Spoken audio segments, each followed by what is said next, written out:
Penunjukan Bernardo Tavares sebagai pelatih anyar PSM Makassar membawa angin segar sekaligus musibah.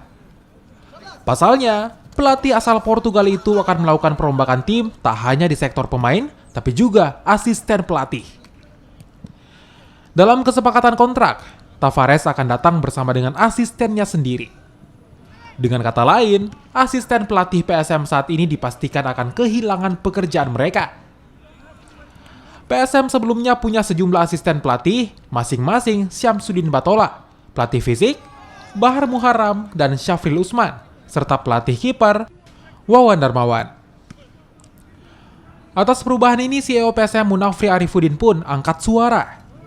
Pihaknya menyebut, para asisten pelatih yang tak digunakan akan diberikan kesempatan untuk meningkatkan lisensi mereka melalui pendidikan.